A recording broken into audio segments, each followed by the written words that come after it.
Lucas 13, 18 ao 35. Então Jesus perguntou: com que se parece o reino de Deus? Com que o compararei? É como o grão de mostarda que um homem semeou em sua horta. Ele cresceu e se tornou uma árvore, e as aves do céu fizeram ninhos em seus ramos. Mais uma vez ele perguntou: com que compararei o reino de Deus? É como o fermento que uma mulher misturou com uma grande quantidade de farinha e toda a massa ficou fermentada. Depois Jesus foi pelas cidades e povoados e ensinava, prosseguindo em direção a Jerusalém. Alguém lhe perguntou: Senhor, serão poucos os salvos? Ele lhes disse: esforcem-se para entrar pela porta estreita, porque eu lhes digo que muitos tentarão entrar e não conseguirão. Quando o dono da casa se levantar e fechar a porta, vocês ficarão do lado de fora, batendo e pedindo: Senhor, abre-nos a porta. Ele, porém, responderá: não os conheço, nem sei de onde são vocês. Então vocês dirão: comemos e bebemos contigo e ensinaste em nossas ruas. Mas ele responderá: não os conheço, nem sei de onde são vocês. Afastem-se de mim, todos vocês que praticam o mal. Ali haverá choro e ranger de dentes, quando vocês virem Abraão, Isaque e Jacó e todos os profetas no reino de Deus, mas vocês excluídos.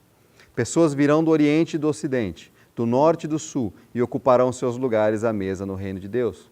De fato, há últimos que serão primeiros e primeiros que serão últimos. Naquela mesma hora, alguns fariseus aproximaram-se de Jesus e lhe disseram: saia e vá embora daqui, pois Herodes quer matá-lo. Ele respondeu: vão dizer àquela raposa: expulsarei demônios e curarei o povo hoje e amanhã, e no terceiro dia estarei pronto. Mas preciso prosseguir hoje, amanhã e depois de amanhã, pois certamente nenhum profeta deve morrer fora de Jerusalém. Jerusalém, Jerusalém, você que mata os profetas e apedreja os que lhes são enviados. Quantas vezes eu quis reunir os seus filhos, como a galinha reúne os seus pintinhos debaixo das suas asas, mas vocês não quiseram. Eis que a casa de vocês ficará deserta. Eu lhes digo que vocês não me verão mais até que digam: bendito que vem em nome do Senhor. Irmãos, nós vimos nas 2 semanas passadas, no primeiro bloco, que nós vimos de Lucas, a preparação, Jesus sendo anunciado, a autoridade de Jesus sendo construída, vamos dizer assim, sendo mostrada, não construída na prática, mas sendo mostrada para o povo, como ele, que autoridade ele tinha, quem é Jesus. Essa era toda a preparação, foi aquele primeiro momento.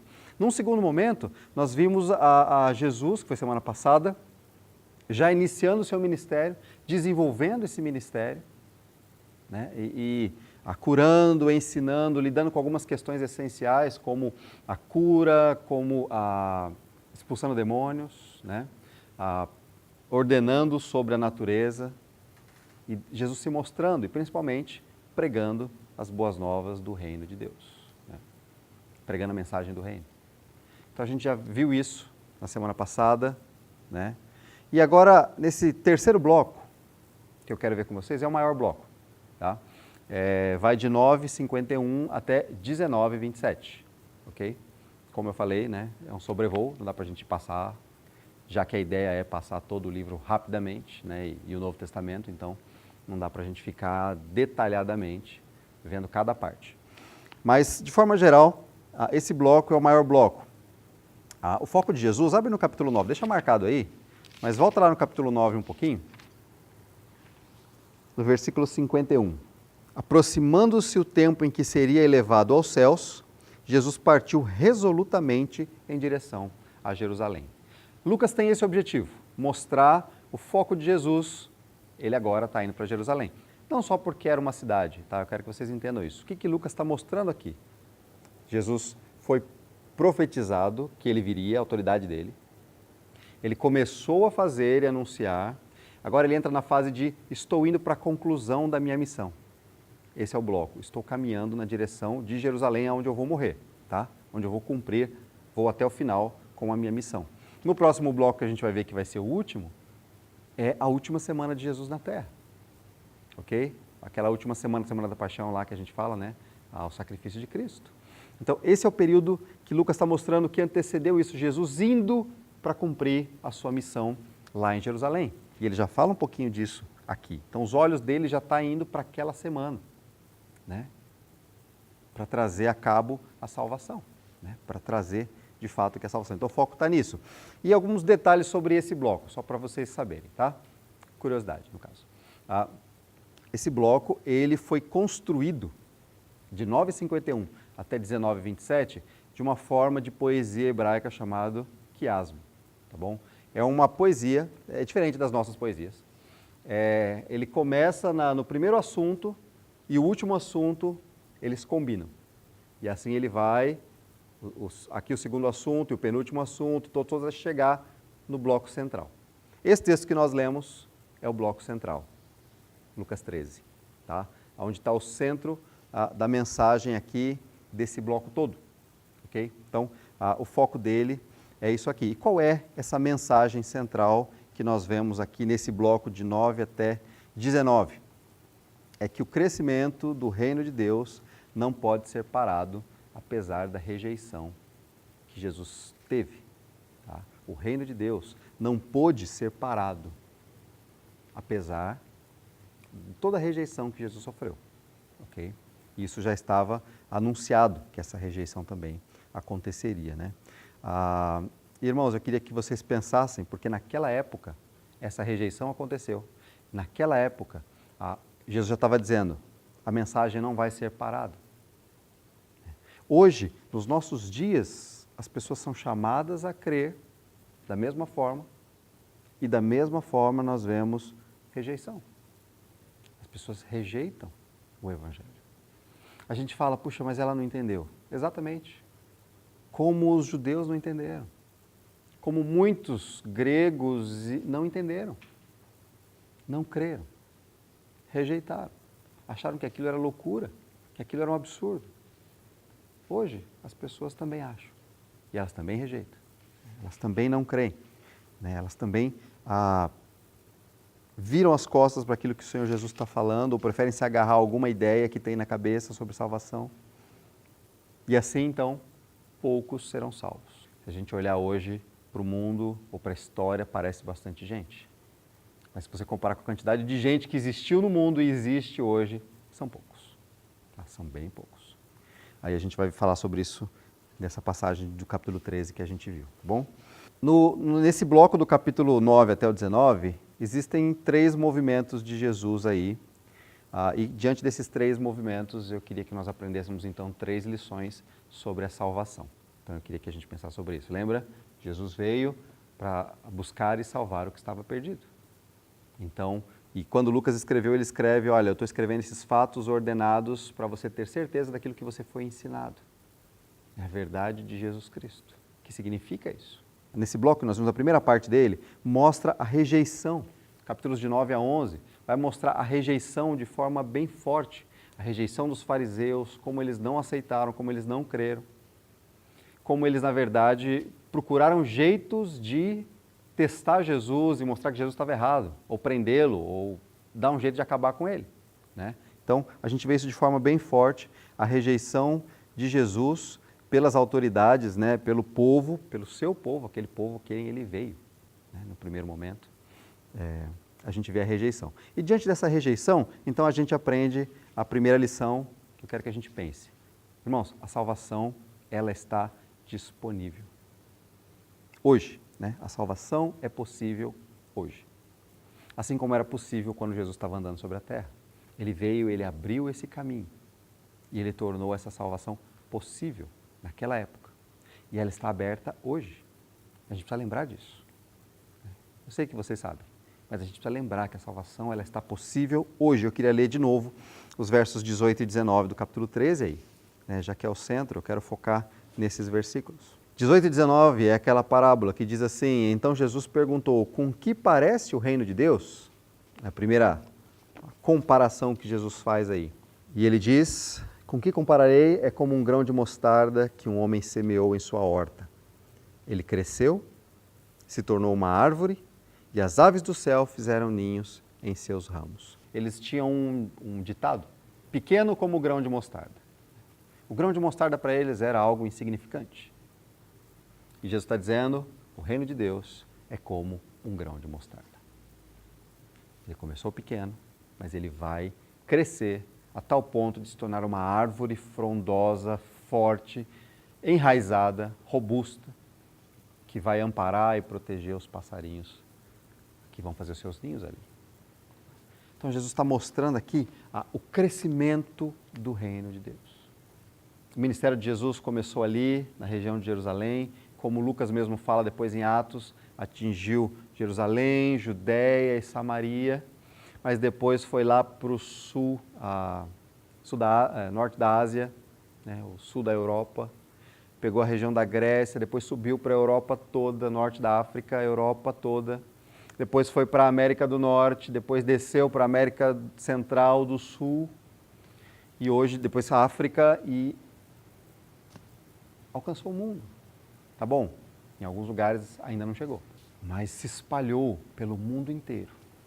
Aquilo que começou com Jesus ali, com seus discípulos, seus 12, depois 11, depois 12, talvez depois 1.000, depois 5.000, isso foi se espalhando por toda a região, por todo o mundo. Por quê? Porque a salvação está disponível ainda. É disso que ele está dizendo. O reino está crescendo ainda.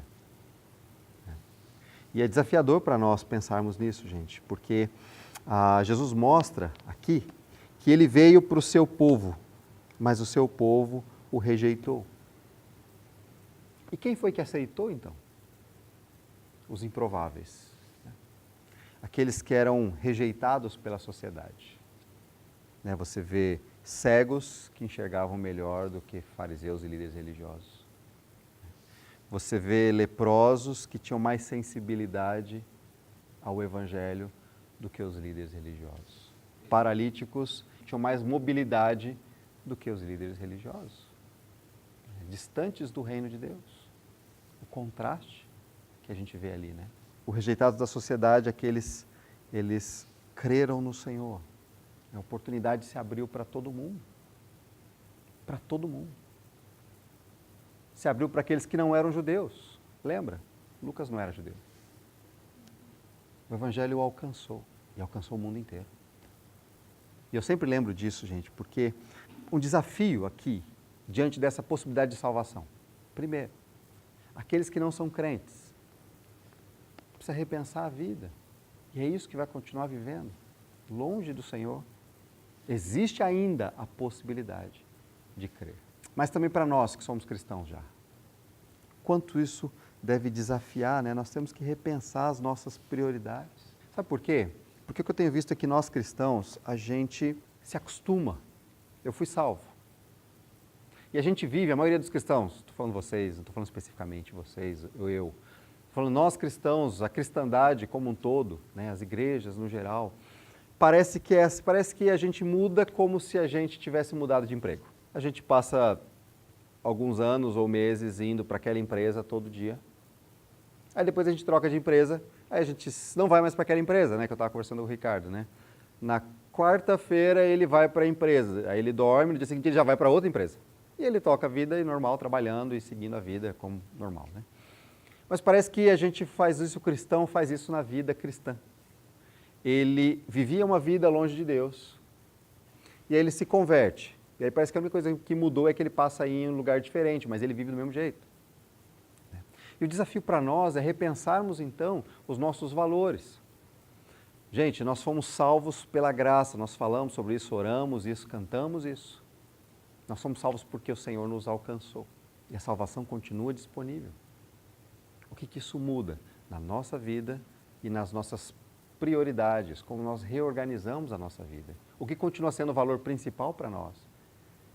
Parece que nós ficamos muito presos ainda a nós mesmos, ao nosso coração e às nossas vontades. A partir do momento que nós somos salvos, nós entendemos que o mais importante na nossa vida é o Senhor e Ele tem valores para nós. E a gente precisa começar a mexer com isso, os valores que o Senhor tem para nós. Jesus não tirou da gente sentado no chão e colocou a gente sentado numa poltrona. Não foi só essa mudança, não foi uma mudança assim de conforto.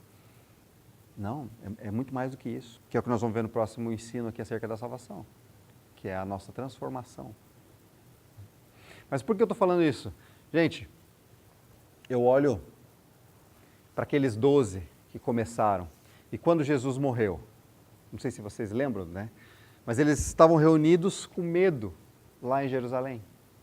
Eles estavam pensando, puxa, prenderam Jesus, o que vai ser de nós agora? E aí eles, com aquele medo ali, lembrando que eles tinham deixado tudo para seguir Jesus. E Jesus morre. E agora, o que nós vamos fazer da vida? Né? Só que aí depois Jesus aparece para eles, desafia eles, faz eles lembrarem de tudo, rever os seus valores. E eles começam então a viver e pregar por onde quer que eles fossem, fazendo o que eles estivessem fazendo, a viver aquilo e fazer aquilo conhecido. Aquilo alcançou toda Jerusalém, alcançou toda a Judéia, toda a Samaria e foi até os confins da terra. Aquela mensagem, ela saiu de lá e ela foi para o norte da África, ela foi para a Europa, ela chegou nos Estados Unidos. E quando ela chegou nos Estados Unidos, ela alcançou a vida de um senhor que se converteu, que se entregou a Jesus Cristo e disse, eu quero viver para ensinar isso aqui. E ele estudou e ele falou, eu vou para onde eu precisar ir. E lá na década de 40, mais ou menos, ele saiu dos Estados Unidos e foi para o Brasil, um país muito inferior, vamos dizer assim. Ele estava no primeiro mundo, ele foi para o terceiro mundo, bem terceiro mundo, porque o Brasil era bem pior do que é hoje. E quando ele chegou lá com a sua família, ele falou assim, não, eu quero ensinar os jovens brasileiros a conhecerem ao Senhor, a sua palavra e viverem para Ele. Para que o Brasil também conheça o Senhor. E ele fez isso, passou dificuldades no Brasil, foi viver isolado na década de 40. Tá? Nós não estamos falando de hoje em dia, nós estamos falando da década de 40. Aí ele viveu ali com a sua família, com muitas dificuldades, enfermidades na família, doenças graves e tudo mais. Para fazer isso, e aí eles começaram a ensinar a Bíblia e um jovem que havia sido alcançado pelo Evangelho brasileiro, ele foi para estudar junto com aquele senhor. E ele estudou, aprendeu muitas coisas da palavra de Deus e ele disse, eu quero ensinar isso para as pessoas. E aquele jovem, ele saiu de lá e ele decidiu ir para uma cidadezinha do interior de Minas Gerais, que tinha aí, sei lá, uns 20 mil habitantes. Hamamatsu tem mais de 1 milhão de habitantes. Ele decidiu ir para uma cidadezinha do interior que tinha mais ou menos 20 mil habitantes, menor do que esse bairro aqui. E ele foi ajudar um grupo de irmãos, eram 6 irmãos. A igreja, eram 6 irmãos ali naquela cidade do interior. Mas tudo bem, ele pregando dedicadamente, fielmente a palavra de Deus ali, um adolescente de 15 anos, ouviu o Evangelho através daquela pessoa. E creu no Senhor Jesus Cristo e foi salva. Que fui eu, no caso. O que eu vejo é como é que o Evangelho saiu lá de Jerusalém e chegou até a minha vida, no interior do Brasil. E eu fui salvo pela graça de Jesus Cristo. E alcançou você. E chegou até você. Hoje nós estamos aqui. E assim Deus permita que Ele use as nossas vidas para que chegue nos diversos brasileiros, peruanos, indonesianos, vietnamitas, filipinos e até para os japoneses, brincadeira. E para os japoneses, né? Com certeza, através das nossas vidas. Ou através das vidas que virão, que se aproximaram de nós e creram e conheceram o verdadeiro Evangelho. E foram salvos. A salvação está disponível. Ela é possível hoje. A gente precisa lembrar disso. Porque isso tem que mexer um pouquinho aí com a nossa missão de nos unirmos a Jesus Cristo. Né? De buscar e salvar o que estava perdido. Essa é a primeira lição, tá bom? Teve a rejeição. Então, hoje ainda existe o Evangelho disponível e hoje ainda existe a rejeição, tá? A gente precisa continuar independente, a gente não convence ninguém. Nossa função não é convencer, Jesus não está chamando você a convencer ninguém a encher esse lugar aqui Não é isso. Jesus está nos chamando a viver o Evangelho e compartilhar acerca da salvação. Acerca de como nós nos encontramos com Jesus Cristo. Ok? Diante da rejeição, Jesus começa então, na segunda parte desse bloco grande que nós estamos vendo aqui, ele responde a essa rejeição. E ele responde falando sobre a vida para o reino dele, né? E nessa vida, ele volta suas atenções para 3 grupos. Ele vai falar então para os seus discípulos, ensinando como resistir às pressões deste mundo, à hipocrisia, ao materialismo, tudo que o mundo e aquela sociedade estava pressionando os discípulos, ele falando, vocês precisam resistir a isso. Aí, então ele fortalece seus discípulos, mas ele volta a atenção para a multidão e ele diz, gente, vocês não estão reagindo à mensagem do Evangelho. Então ele chama a atenção da multidão, vocês preferem permanecer no ensino errado e continuar indo nesse caminho que vocês estão indo. Mas ele também volta então a sua atenção para a nação.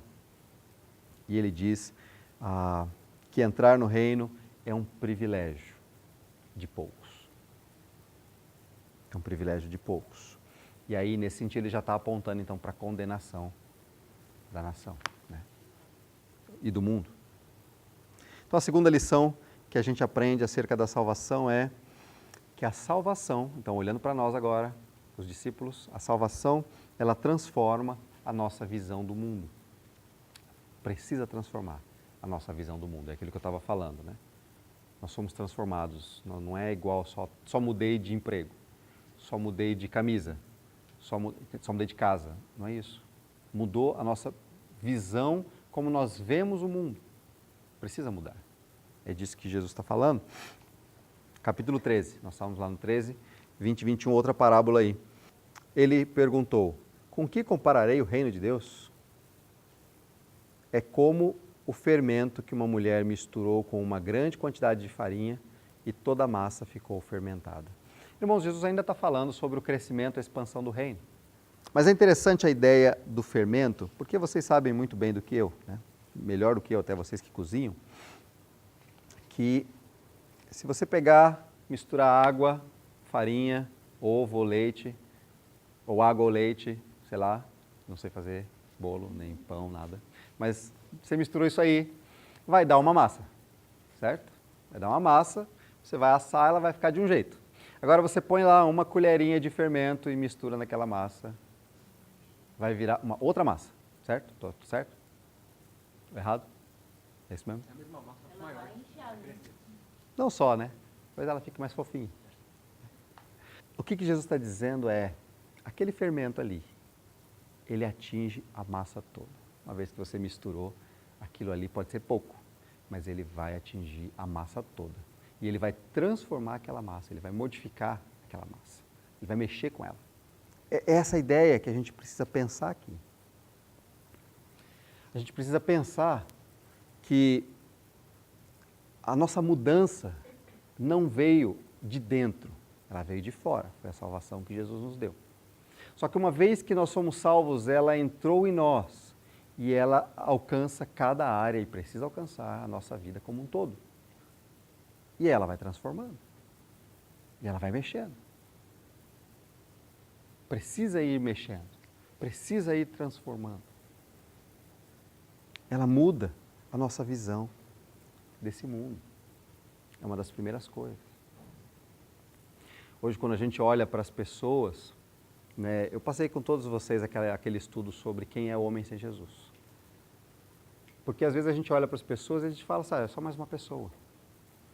Só que a gente precisa ser lembrado que se essa pessoa não tem Jesus Cristo, ela é uma pessoa completamente diferente daquilo que a gente simplesmente bate o olho e fala, o cara ali comprando pão, o cara ali descendo esqueci o nome daquele carro, Crown, que é o bom aqui.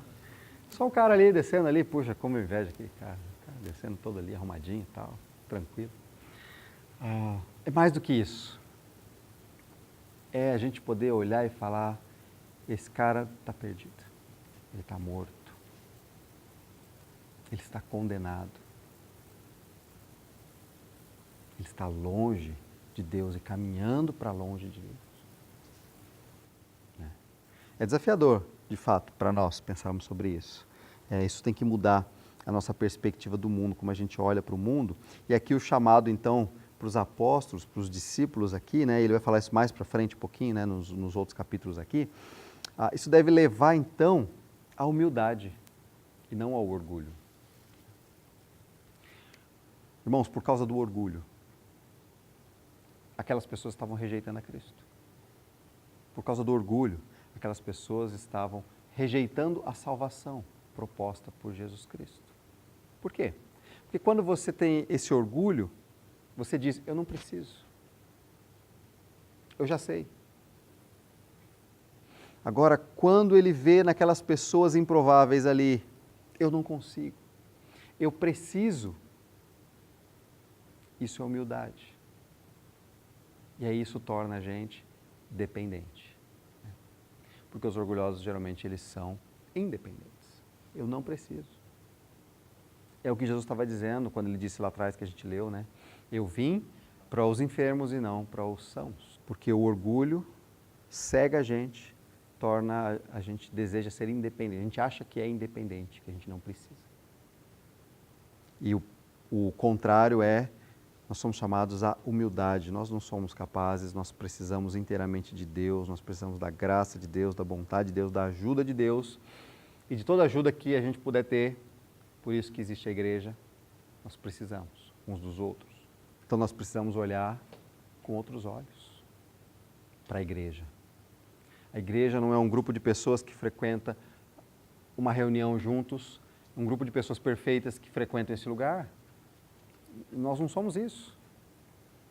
Só que a gente tem mania de olhar para a igreja assim. A igreja é um grupo de perfeitos que está ali, eu estou um deles agora. Então eu tenho que ser perfeito para nos parecer. Muito pelo contrário, nós somos um grupo de pessoas resgatados por Jesus Cristo, pela misericórdia de Deus, Ele nos colocou junto para que nós possamos nos ajudar, um fortalecendo o outro, nessa caminhada até que Jesus volte. E levar isso para as pessoas que ainda não conhecem o Senhor, que o estão rejeitando. Esse é o desafio para nós. A nossa visão precisa ser transformada. Cada área da nossa vida precisa ser mexida. A gente mexe em muitas áreas, mas o que a gente vê é uma dificuldade nessa questão financeira. Por quê? Porque a gente acha que esse dinheiro é meu. Esses bens são meus. Eu faço o que eu quiser com eles. Mais uma lição da minha santa mãezinha. Ela disse, vocês, meus filhos, não são meus. Deus colocou vocês para eu administrar. Interessante, né? Porque está corretíssimo o conceito. Tudo que nós temos é de Deus. Nós somos apenas administradores. Os bens, o dinheiro que a gente recebe, o dinheiro que eu recebo, que a gente recebe, não é só fruto do trabalho. É fruto da graça de Deus nos sustentando. Seja lá qual for o exercício do trabalho. Não importa qual é. É Deus nos sustentando. É Deus provendo. E é aquilo que você tem, né? Como que a gente usa o nosso projetor, como a gente usa o nosso celular, como a gente usa o nosso computador, o nosso carro. Porque é nosso? Ou porque nós estamos administrando algo que o Senhor tem deixado aos nossos cuidados? Esse é o desafio para nós constantes, né? Do uso daquilo que o Senhor tem dado aos nossos cuidados. Então a gente precisa começar a ter a nossa vida transformada. Nós fomos salvos. O fermento do reino já entrou em nós. Tirou a condenação.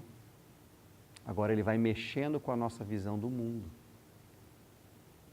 das pessoas, das coisas, do tempo, de tudo. Isso aponta, é claro, para a soberania de Deus, né? Deus tem o controle de todas as coisas, nós não. A gente acha que tem. A gente queria ter. A gente vive como se o dia de amanhã estivesse nas nossas mãos de forma perfeita. Eu já falei sobre isso com vocês em outros momentos. E, na verdade, a nossa vida ela é incerta. Na igreja onde eu estava, o pessoal achava que eu era muito pessimista, né? Muito fatalista. Porque todo culto eu falava de morte. Tinha um que eu não falava de morte, eu falava em todos. Aqui eu ainda não comecei, né? Eu falei acho que uma vez, talvez. No ano novo, né? Falar de morte no ano novo é muito bom, né? Nós não temos certeza do dia de amanhã que o Tiago fala. Nós não temos certeza do dia de amanhã. É claro que isso não nos deve fazer, então vou sentar no sofá e esperar acabar. Não é isso. A Bíblia também fala sobre isso.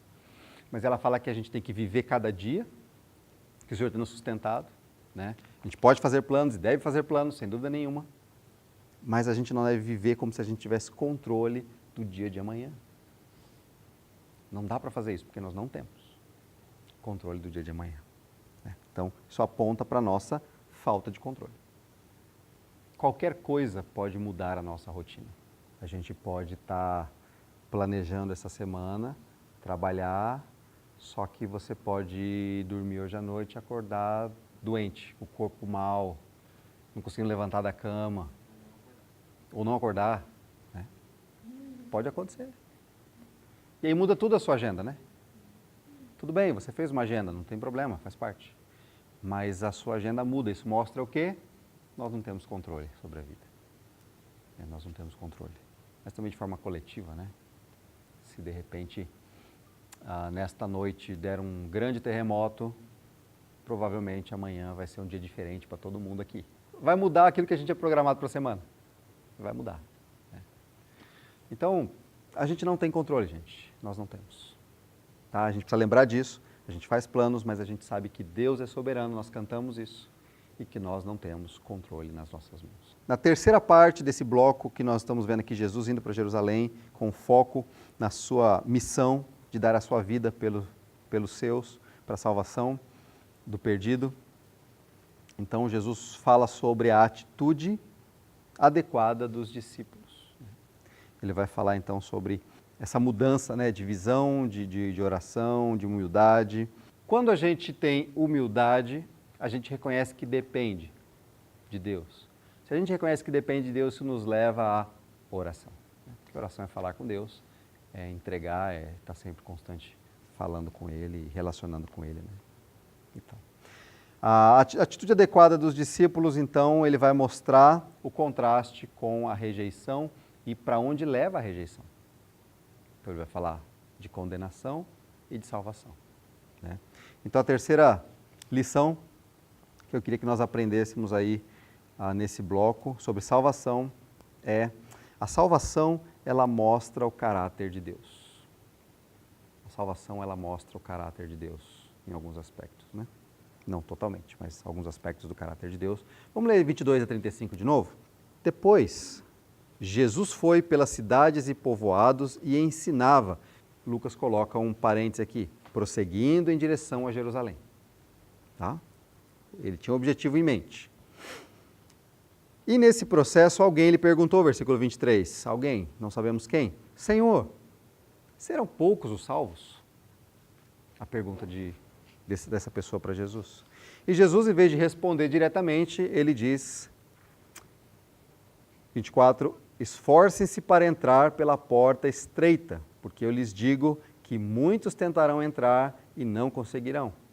Quando o dono da casa se levantar e fechar a porta, vocês ficarão do lado de fora, batendo e pedindo: Senhor, abre-nos a porta. Ele responderá: eu não conheço vocês, não sei nem de onde vocês são. Então vocês dirão: nós comemos e bebemos junto com você, contigo, e você nos ensinou em nossas ruas. E ele vai dizer: não conheço vocês, não sei de onde vocês são. Afastem-se de mim, todos vocês que praticam o mal. Ali haverá choro e ranger de dentes quando vocês virem Abraão, Isaque e Jacó e todos os profetas no reino de Deus, mas vocês excluídos. Pessoas virão do Oriente, do Ocidente, do Norte e do Sul e ocuparão os seus lugares à mesa no reino de Deus. De fato, há últimos que serão primeiros e primeiros que serão últimos. Naquela mesma hora, alguns fariseus aproximaram-se de Jesus e disseram: saia e vá embora daqui, Herodes quer matá-lo. Ele respondeu: vão dizer àquela raposa: expulsarei demônios e curarei o povo hoje e amanhã, e no terceiro dia estarei pronto. Mas preciso prosseguir hoje, amanhã e depois de amanhã, pois certamente nenhum profeta deve morrer fora de Jerusalém. Jerusalém, Jerusalém, você que mata os profetas e apedreja os que lhes são enviados. Quantas vezes eu quis reunir os seus filhos, como a galinha reúne os seus pintinhos debaixo das suas asas, mas vocês não quiseram. Eis que a casa de vocês ficará deserta. Eu lhes digo que vocês não me verão mais, até que digam, bendito que vem em nome do Senhor. A salvação, ela mostra para a gente um pouco do caráter de Deus, né? Alguns detalhes do caráter de Deus, principalmente a graça e a misericórdia e a justiça. Né? Nós falamos um pouco quando falamos dos atributos de Deus. A graça, né? A gente receber de Deus aquilo que a gente não merece, graça. A misericórdia, não receber aquilo que a gente merece, que seria a condenação, o inferno. Graça e misericórdia de Deus. E por outro lado, a justiça de Deus, na condenação. A condenação vai existir. É a justiça de Deus sendo demonstrada, sendo cumprida, sendo satisfeita. Esse diálogo aqui, interessante com essa pessoa desconhecida, esforcem-se por entrar pela porta estreita. Ele não respondeu, vai ser pouco ou vai ser muito. Ele disse, vocês estão preocupados com isso? Presta atenção, o tempo vai acabar. Hoje ainda é possível. Então presta atenção no que está acontecendo ao seu redor. O tempo vai acabar. E o que vai acontecer? O dono da casa vai se levantar e fechar a porta. O fato dele dizer que a porta é estreita já dá alguns indícios de que não é um caminho fácil, não é um caminho simples e que não vai ser uma multidão que vai entrar por ela de uma vez. Jesus é esse caminho, é essa porta estreita. É só por ele. Isso estreita muito a porta. Não é aberto de qualquer jeito. É somente através da fé em Jesus. Isso deixa a porta muito, muito estreita. Até porque eles estavam rejeitando essa porta. Só que ele está dizendo, olha, presta atenção. Vocês vão ficar lá batendo, batendo, batendo quando a porta fechar. Aproveita a oportunidade agora. Mas ele está falando, gente, presta atenção. E ele está mostrando, olha só, vocês vão dizer que eu comi com vocês, que eu andei nas suas ruas e ensinei. Só que isso não fez diferença. Percebe? Isso não fez diferença. Eu não conheço vocês. E vocês vão ficar chorando, revoltados, quando vocês virem Abraão, Isaac, Jacó, os profetas, e vocês foram excluídos. Vocês não estão lá. E muito além, olha o que ele está dizendo. Ele está dizendo, virão pessoas do mundo inteiro, que não são judeus, e vão estar ali, naquele reino, e vocês excluídos. Versículo 31 diz que naquela mesma hora, alguns fariseus aproximaram de Jesus e disse, vai embora daqui. Eles usam a desculpa de que Herodes quer matá-lo, mas dificilmente seja de fato isso, Herodes quer matá-lo. Mas ele diz, some daqui, vai embora daqui. É isso que você está falando aí, vai embora daqui. Acabando com o nosso estilo de vida aqui, não dá? E o que Jesus diz, né, que é interessante, um pouquinho antes ele fala, os últimos serão os primeiros e os primeiros serão os últimos. Né? Está falando, de fato, daquele, os judeus rejeitaram, mas do mundo inteiro, pessoas de todas as nações que não são judeus, que são gentios, crerão e entrarão no reino. Antes daqueles que eram considerados os primeiros. Né? E aí Jesus vai falar um pouquinho sobre a missão dele. Eu ainda vou fazer algumas coisas nos próximos dias, tá? Então me deixe em paz, que eu vou fazer algumas coisas que eu preciso fazer nos próximos dias. Só que o que eu quero destacar também um pouco é o versículo 34, Jesus lamentando sobre o povo. Não é sobre a cidade de Jerusalém em si, é sobre o povo. Né? Jerusalém como a representação do povo que deveria estar esperando o Salvador. Só que eles esperavam um Salvador diferente. Eles esperavam uma salvação diferente, como hoje por aí. Se você perguntar para quase qualquer um, você quer ser salvo? Claro que sim. Só que eles estão esperando uma salvação diferente. Eles estão esperando um Salvador diferente. E ele diz, Jerusalém, você que mata os profetas e apedreja os que lhes são enviados. Quantas vezes eu quis reunir os seus filhos, como galinha reúne os seus pintinhos debaixo das suas asas, mas vocês não quiseram. É um lamento, gente, que demonstra esse desejo de Deus, desejo de Cristo, de que aquele povo tivesse recebido. Um lamento onde ele diz, puxa vida, tantas vezes eu quis trazer você aqui debaixo das minhas asas, estar com vocês aqui. Mas vocês não quiseram. Né? O amor, a graça de Deus, a disposição. Cristo veio à Terra para pagar o preço, para tirar a gente debaixo da ira de Deus que estava sobre nós. Mas ainda assim, aqueles que não creem continuam debaixo dessa ira. Então você vê a graça de Deus em salvar. Eu vim buscar e salvar o que estava perdido. Mas vocês não quiseram. Resultado. Eis que a casa de vocês ficará deserta, eu lhes digo que vocês não me verão mais, até que digam, bendito que vem em nome do Senhor. Aqui ele já está apontando então para a condenação. Vocês vão bater, não vai ser aberto. E é a justiça de Deus. É justo que isso seja assim. A ira de Deus é uma ira justa contra o pecado. E a gente é condenado por causa dos nossos pecados. A gente não, graças a Deus. Mas as pessoas, o mundo sem Jesus, hoje é condenado por causa dos seus pecados. A única solução para eles é Jesus Cristo, é crer em Cristo. Então a salvação mostra o caráter de Deus e nós precisamos louvar a Deus por quem Ele é.